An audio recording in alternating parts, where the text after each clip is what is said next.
ఈ దేశంలో తెలంగాణ ప్రాంతానికి, ఈ భూమికి, ఈ గాలికి, నీరుకి ఒక చైతన్యం, ఒక పౌరుషం ఉన్నది. ఈ చైతన్యం, ఈ పౌరుషానికి చదువుతో సంబంధం లేదు. ఎవడైతే మన మీద ఆధిపత్యం చెలాయించాలనుకుంటాడో, మనల్ని అదిమిపెట్టి మన మీద తన ఆధిపత్యాన్ని నిరూపించాలని అనుకుంటాడో అప్పుడు పోరాటం పుట్టుకొస్తుంది తెలంగాణ గడ్డ మీద నుంచి అని నేను చెప్పా.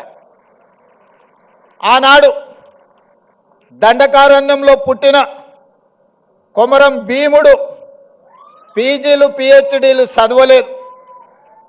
సామాన్యుల గుండె చప్పుడుని అర్థం చేసుకున్నాడు.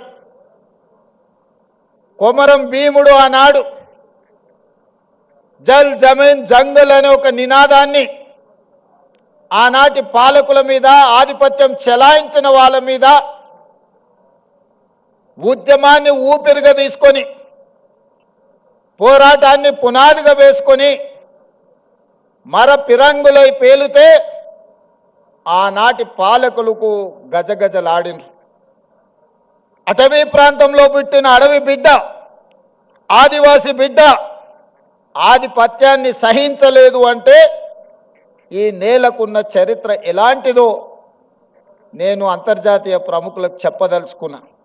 ఆ తర్వాత నిజాములు, రజాకర్లు ఈ ప్రాంతం మీద ఆధిపత్యం చెలాయించడమే కాకుండా వారి రాచరికాన్ని నిలుపుకోవడానికి రాక్షస కృత్యాలకు పాల్పడుతూ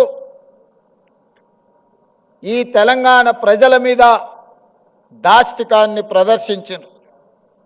ఆనాడు చదువుతో సంబంధం లేని దొరల గడీలలో వాళ్ళ పాదాల కిందతో నలిగిపోతున్న సందర్భంగా రైతులంతా ఏకమై సాయుధ రైతాంగ పోరాటాన్ని నిర్మించి భూమి కోసం, భుక్తి కోసం, విముక్తి కోసం ఆకాశమంత ఎత్తున ఉద్యమాన్ని చేపట్టిన చాకలి ఐలమ్మ, దొడ్డి కొమరయ్య ఇలాంటి పోరాట యోధులు మనుల కోసమో, మాణిక్యాల కోసమో, మక్తాల కోసమో, జమీన్ల కోసమో, జాగీర్దార్ భూముల కోసమో కొట్లాడాలి.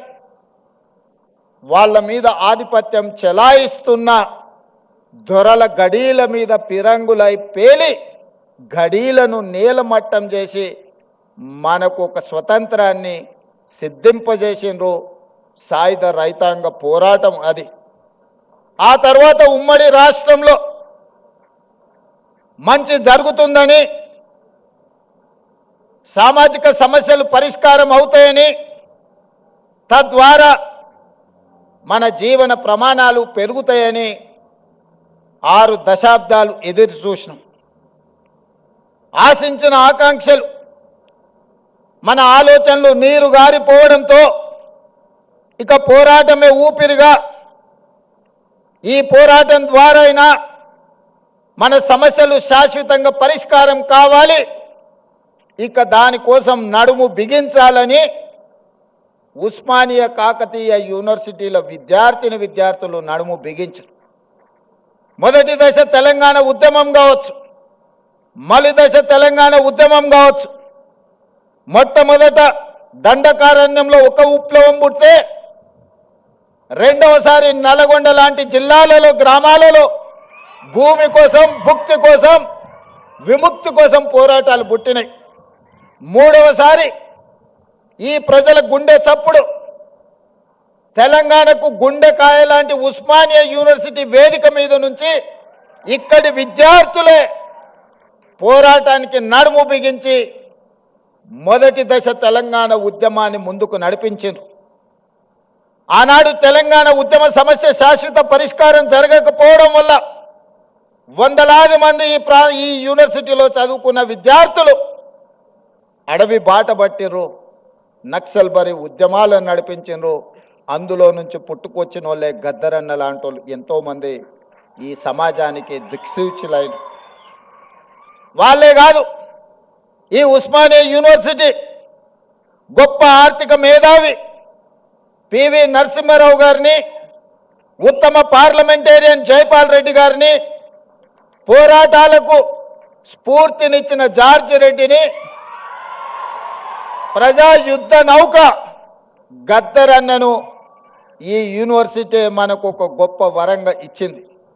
చాలామంది మేధావులు, ప్రపంచంలోనే గుర్తింపు పొందిన జ్ఞానులను ఈ యూనివర్సిటీ మనకు అందించింది.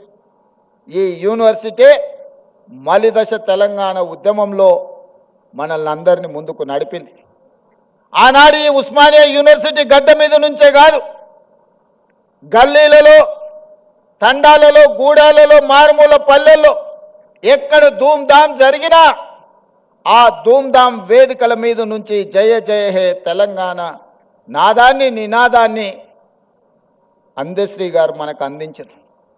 బడికే ఎల్లని ఒక పేదవాడి బిడ్డ గొప్ప ఆసు కవిగా తెలంగాణ ఉద్యమ స్ఫూర్తిని నింపి ప్రతి గూడెంలో, ప్రతి గుండెల్లో జయ జయ హే తెలంగాణ నినాదాన్ని నింపి తెలంగాణ రాష్ట్రాన్ని సాధించడంలో బడికెళ్ళని అందశ్రీ ప్రతి బడిలో ఈ తెలంగాణ నినాదాన్ని ఈరోజు వినిపించే పరిస్థితి ఈ ఉస్మానియా యూనివర్సిటీ కల్పించింది. అందుకే మిత్రులారా, ఎప్పుడు సమాజానికి ఏ సమస్య వచ్చినా ఆ సమస్య మీద ఈ యూనివర్సిటీ విద్యార్థులు కదలడం ద్వారా ఆ సమస్యకు పరిష్కారం దొరికింది. ఆ పరిష్కారమే స్వరాష్ట్ర తెలంగాణ ఆకాంక్ష. మరి తెలంగాణ వస్తే ఇక్కడున్న మా తమ్ముళ్ళు, చెల్లెళ్ళు ఏం ఆశించరు? ఎవరి ఆస్తులు అడగలే, ఎవరి ఫామ్ హౌజులు అడగలే, వాళ్ళు సంపాదించుకున్న సొమ్ములో వాటాలు అడగలే. ఏం అడిగినరు మా తమ్ముళ్ళు? స్వేచ్ఛను అడిగినరు, సామాజిక న్యాయం అడిగినరు, సమానమైన అవకాశాలు అడిగినరు. నేను ఇవాళ అడుగుతున్నా, నేను ఇవాళ చెప్పదలుచుకుని ఈ వేదిక మీద నుంచి నా ఉస్మానియా కాకతీయ యూనివర్సిటీల విద్యార్థులకు స్వేచ్ఛ కోసం, సామాజిక న్యాయం కోసం, సమానమైన అవకాశాల కోసం మీరు ఏదైతే గొంతు ఇప్పినరో ఈ ప్రభుత్వం, ఈ ప్రజాపాలన మీకు వేదిక ఇస్తుంది. మీరు ఎదగండి. మీరు డాక్టర్లు కాండి, లాయర్లు కాండి, ఇంజనీర్లు కాండి, ఐఏఎస్లు కాండి, ఐపీఎస్లు కాండి, గొప్ప మేధావులు కాండి, ప్రపంచానికే దిక్సూచిగా మారే గొప్ప వ్యక్తులుగా మీరు రాణించాలి. మరి ఇదంతా జరగాలి అనంటే పునాదులు బలంగా ఉండాలి. 108 సంవత్సరాల చరిత్ర కలిగిన ఈ ఉస్మానియా యూనివర్సిటీని కాలగర్భంలో కలపడానికి కొంతమంది కుట్రలు చేసిరు. ఆ కుట్రలను ఛేదించి మీరు ప్రజాపాలనను తెచ్చుకున్నారు. ఎవరి గురించి రాజకీయ విమర్శలు నేను చేయదలుచుకోలేదు. 2 ఏళ్ల నుంచి మాట్లాడుతున్నారు కొంతమంది. కొన్నిసార్లు నాకు అనుమానం వస్తుంది, తెలంగాణ పట్ల, ప్రభుత్వ విద్య పట్ల వీళ్లకు అవగాహన ఉన్నదా లేదా అని. వాళ్ళు అంటారు, రేవంత్ రెడ్డి గవర్నమెంట్ స్కూల్లో చదువుకున్నాడు, గ్రామీణ ప్రాంతంలో నుంచి వచ్చిండు, ఈయనకు పరిపాలన చేత కాదని. ఒక్క విషయమైతే నేను చెప్పదలుచుకున్న, ఉస్మానియా ఆర్ట్స్ కళాశాల ముందు నుంచి నేను గుంటూరులో చదువుకోలేదు మిత్రులారా. నేను గుంటూరులో చదువుకోలే. గూడు పుటాని నాకు తెలియదు. నల్లమల్ల అడవుల్లో నుంచి వచ్చిన క్రూర మృగాలను చూసినను, సాధు జంతువులను చూసినను, పేదవాడి సమస్యలను చూసినను. పుట్టినప్పటి నుంచి దళితులతోని, గిరిజనులతోని, బలహీన వర్గాలతోని, మైనారిటీలతోని కలిసిమెలిసి పెరిగిన వాళ్ళ సమస్యలు చూసిన. నాకు కొత్తగా అక్కర్లేదు. గుంటూరులో చదువుకున్న వాళ్ళకు పేదరికం చూడాలంటే మెర్సిడీస్ బెంజ్ కారుల్లో పోయి ఎక్స్కర్షన్ లాగా, ఓహో పేదరికం ఇట్లుంటుందా, మీ భూమి, మీ మట్టి అట్లుంటుందా, మీకు చిరిగిపోయిన బట్టలు ఇట్లుంటాయా, మేము ఎప్పుడు చూడలేదని వాళ్ళకు పేదరికం ఇట్లుంటుందని ఒక ఎక్స్కర్షన్ లాగా ఉండొచ్చు. ఒకప్పుడు బ్రిటన్ ప్రైమ్ మినిస్టర్ని, ఇతర ప్రైమ్ మినిస్టర్లను ఈ రాష్ట్రానికి తెచ్చినప్పుడు మా పాలమూరు పేదరికాన్ని చూపించడానికి వాళ్ళని అక్కడికి తీసుకొచ్చేటోళ్ళు. ప్రదర్శనలో మా పేదరికాన్ని వాళ్ళ ముందర పెట్టేటోళ్ళు. చూడు మేము ఎంత వెనుకబడి ఉన్నామో, మేము ఎట్లా అడుక్కొని తింటున్నామో, ఎట్లా వలసలు పోతున్నామో మా మీద జాలి పడండి అని. ఆనాటి పాలకుల ఆలోచన అది. ఇతర దేశాలకు వెళ్ళి వచ్చినామని చెప్పుకునే వాళ్ళు మేము గుంటూరులో చదువుకున్నాం, మేము పూనాలో చదువుకున్నాం, మేము అమెరికాలో చదువుకున్నామని ఉపన్యాసాలు ఇవ్వడం ద్వారా సమాజానికి ఏం చెప్పదలుచుకున్నారో నాకు తెలియదు. కానీ నేను స్పష్టంగా గ్రామీణ ప్రాంతంలో వ్యవసాయ కుటుంబం నుంచి వచ్చిన నేను ప్రభుత్వ పాఠశాలలో నేను చదువుకున్నా, ప్రభుత్వ కళాశాలలో నేను చదువుకున్నా. నాకు భాష గొప్పగా రాకపోవచ్చు, కానీ ప్రజల యొక్క మనసును తెలుసుకునే విద్య నాకు వచ్చు. పేదవాడు ఏం అడుగుతాడు, ఏం ఆలోచన చేస్తాడు, పేదవాడు ప్రభుత్వం నుంచి ఏం ఆశిస్తాడు, ఒక చదువుకునే పిల్లవాడికి ఏమి కావాలి, ఆ పిల్లవాడు చదువుకుంటే ఈ సమాజానికి ఏ రకంగా ప్రయోజనం ఉంటుంది అనేది నాకు తెలుసు. అందుకే ఇవాళ ఎవరు వచ్చినా, ఎవరు ఎన్ని రకాల ప్రాధాన్యతలు ఇచ్చుకున్నా, మొట్టమొదటి ప్రధానమంత్రి పండిత్ జవహర్లాల్ నెహ్రూ గారు స్వతంత్రం వచ్చిన తర్వాత ప్రధానమంత్రిగా బాధ్యతలు చేపట్టేటప్పుడు మహాత్మా గాంధీ గారిని కలిసిండు. బాబూజీ, నేను ప్రధానమంత్రిగా బాధ్యత తీసుకుంటున్నా, మీరు నాకు ఇచ్చే సలహా ఏమిటి అని మహాత్మా గాంధీ గారు ఒక మాట చెప్పారు.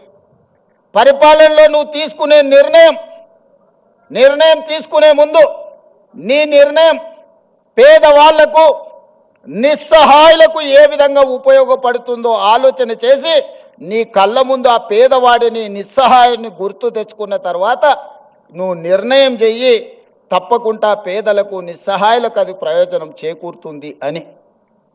ఆ స్ఫూర్తి ఈనాడు మేము తలుసుకున్న మా ప్రభుత్వం తీసుకునే ఏ నిర్ణయమైనా పేదవాడికి ఏ విధంగా ఉపయోగపడబోతుందో, నిస్సహాయులకు ఏ విధంగా సహాయాన్ని అందించబోతుందో, నిలబడడానికి శక్తి లేని వాళ్ళను నిటారుగా సొంత కాళ్ళ మీద నిలబెట్టడానికి అవసరమైన ప్రణాళికల్ని మా ప్రభుత్వం, నా సహచర మంత్రివర్గంలో అందరం కలిసి ఈనాడు నిర్ణయం తీసుకుంటున్నాం.